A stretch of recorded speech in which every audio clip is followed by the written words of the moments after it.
একজন সাহেব বলছেন যে নিসবত সে আসবত মিলতি হয়। সবাই বলুন সুবহানাল্লাহ।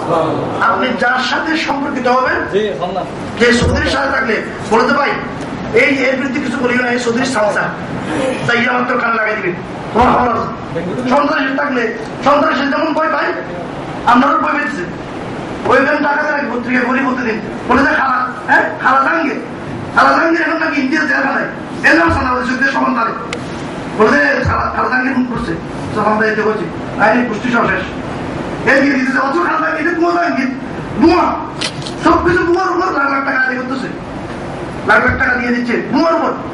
খালা জাহাঙ্গীর জেল পাঠাইছে ভারতে, হ্যাঁ টাকার মধ্যে পত্রিকা এদিন বললাম। তো এই জন্য যার সাথে সম্পর্কিত, হ্যাঁ তার তার সাথে সম্পর্কিত হওয়ার কারণে তার গুণ কিছু না কিছু আপনার মধ্যে এসে যায়। ওই রুটিও হযরত ইব্রাহিম কুন্দুজি রাহমাতুল্লাহ আলাইহি রুটি সাধারণ রুটি ছিল, তার হাতের বরকতে এটি তবরক হয়ে গেছে। উনি খালেন হযরত খাজা বাবা। এখন এতদিন বাগানের পরিচর্যা করতেছিলেন, এখন বাগান পরিচর্যা করতে ভালো লাগে না। বাগানের কাছে যাওয়া, বাগান ফল বিক্রি করা, ব্যবসা করা এতদিন খুব ভালো ছিল, এখন সবকিছু বিতৃষ্ণ লাগতেছে। তিনি দরদার করে বাগানটা বিক্রি করলেন এবং পয়সাগুলো সাথে নিলেন না, সব পয়সা ওখানে গরিব মিসকিনদের মধ্যে বন্টন করে দিয়ে তিনি ছুটলেন ইলমে মারিফাত এবং আমরা শরীয়তের সন্ধানে। সবাই বলুন সুবহানাল্লাহ। তিনি অনেক বলাক, বুখারা, খোরাসান, বাগদাদ ইত্যাদি জায়গায় অনেক বড় বড় হাস্তির কাছে ইলমে দ্বীন শিখলেন এবং ইলমে তাসাউফের সন্ধানে থাকলেন। ইলমে তাসাউফের সন্ধানে মনে রাখবেন কামিল, আপনি যেমন চাকরি করা যেরকম আপনার একজন মুসলমানের কর্তব্য, যেভাবে চাকরির সন্ধান করা, ব্যবসার সন্ধান করা, যেভাবে অর্থাৎ সম্পদের সন্ধান করা, সেটি জ্ঞান হোক, সেটি অন্যান্য বস্তু যেভাবে সন্ধান করা আপনার জন্য ফরজ, যেভাবে আপনার জন্য কর্তব্য, সেভাবে ইলমে আল্লাহ সন্ধান করা সবচাইতে বেশি ফরজ। সবাই বলুন আলহামদুলিল্লাহ। তিনি তার অন্তরের প্রশান্তির জন্য এত বড় আলেম মাহফিজ হলেন, কিন্তু তার অন্তর প্রশান্তি আসে না। তিনি হযরত সাইয়েদনা ওসমান হারুনি রাদিয়াল্লাহু তাআলা আনহু দরবারে বায়াত গ্রহণ করলেন। ওসমান হারুনি তাকে নিয়ে অনেক দেশ সফর করেছেন। তিনি মাজারে মাজারে গেছেন, এখন মাজারে গেছেন, এখন মাজারে যাওয়া লালদার নীল ডালেওয়ালা টিভির মধ্যে আপনি পড়লে অনেকে ইসলামী চ্যানেল দেখে আসে, আমার বলে হুজুর এটা বলছে, এটা বলছে, এটা বলছে। আমি তোমার হুজুর লালদারিওয়ালা নেই, বোধহয় এখন লালদারি করছে, ওপর ফাঁকি ইয়ে একটা ফাঁকির বাঁধছে, ভোট বাঁধছে, তোমার একটা এরকম গাড়ি চলে দিছে নি, অত হুজুর দিছে। আমি তো এই হুজুর দেখে দূরে থাকো, বলছে কেন হুজুর এত সুন্দর দেখতে, হ্যাঁ কত সুন্দর করে কথা বলে, দূরে থাকো কেন, কেন দূরে থাকবো? আমি বলি যত এই হুজুরের বেশ ধরছে, কিন্তু এরও ইমানের টাকায় একই ইমানের ডাকাত, ইমানের ডাকাত যারা তাদের বেশভূষ বেশি ভালো।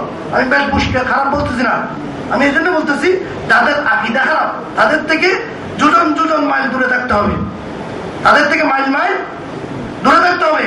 তাদের কথা শোনা যাবে না, শুনলে একদিন একটা শুনতে শুনতে আরেকটা ভালো লাগবে, একটা শুনতে আরেকটা ভালো লাগবে, সংস্পর্শ।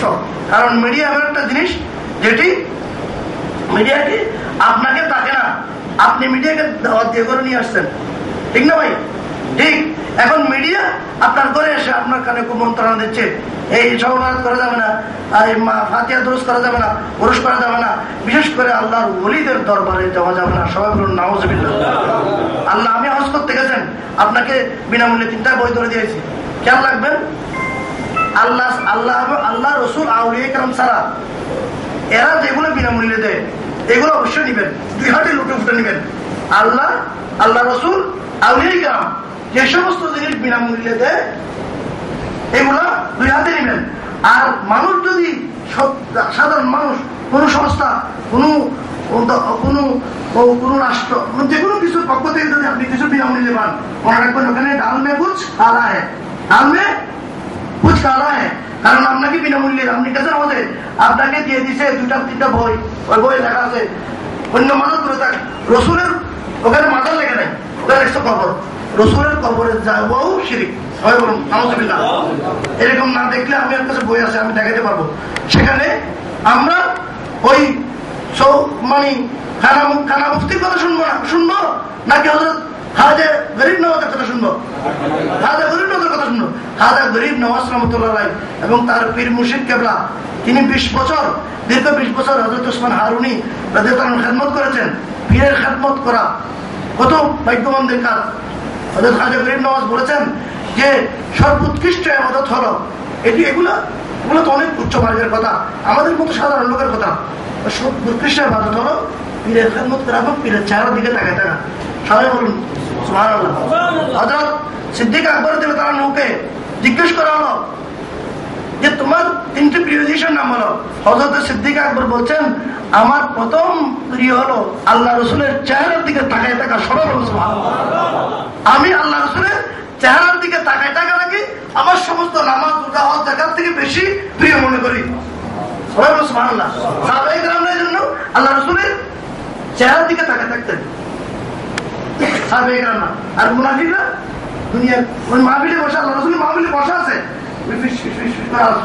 করতেছে, ওনার শক্তি করতেছে, হ্যাঁ, আল্লাহ রসুলের চেহারার দিকে তাকায় না।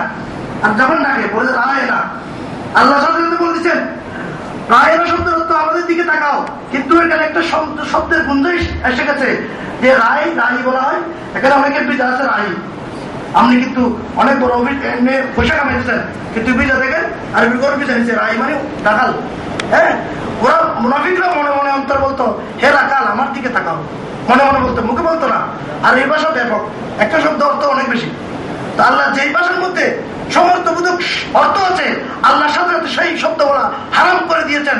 আল্লাহ রসুল আল্লাহ বলছেন ওয়াকুল উনজুরনা, তোমরা রাইনা শব্দ আজকে থেকে হারাম, রাইনা বলতে পারবে না, আজকে থেকে বলতে হবে ইয়া রাসূলুল্লাহ উনজুরনা।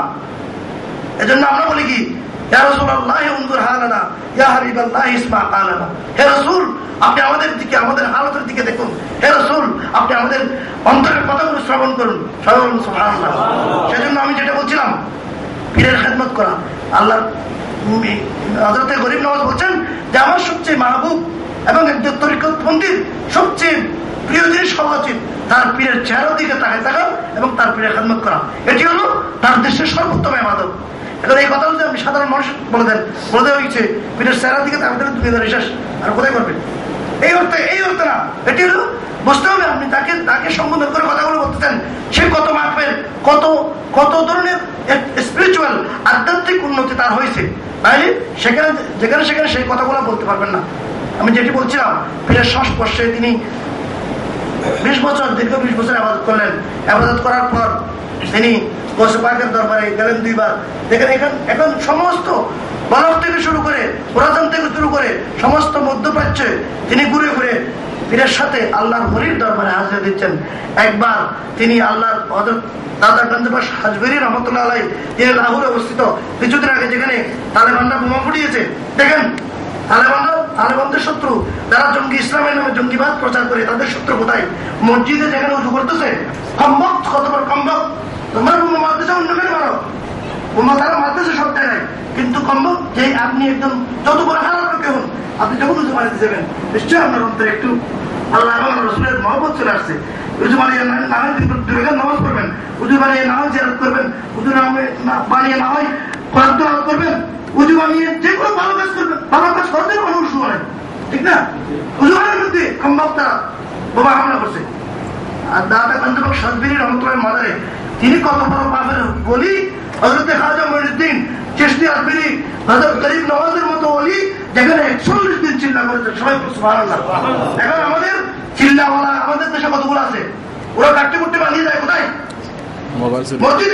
মসজিদে চিল্লা করা হারাম, মনে রাখবেন, মসজিদে চিল্লা হারাম, ওলিদের দরবারে চিল্লা ইবাদত, তাই না? শুধু ইবাদত। আমার ইসলামের জন্য যে কোনো কিছুর জন্য আমাদের বাইরে যেতে হবে না, কোনো কিছু দেখতে হবে না, চিল্লা আমরাও করতে জানি, আমরাও চিল্লা করি। কোথায় করি? ওলিদের খেদমতে, ওলিদের দরবারে চিল্লা হলেও ওলিদের কদমে। কারণ আমি চিল্লা যতই চিল্লা করি, আর আমি যদি মসজিদে বসে বসে চিল্লা করি, ওখানে সতের আসে উল্টা বুঝে দিবে, আমার চিল্লা যাবে, চিল্লা হয়ে যাবে, চিল্লা আমার চিল্লা থাকবে না। কিন্তু আমি যদি যেখানে চিল্লা করি, আল্লাহর ওলির নজর যদি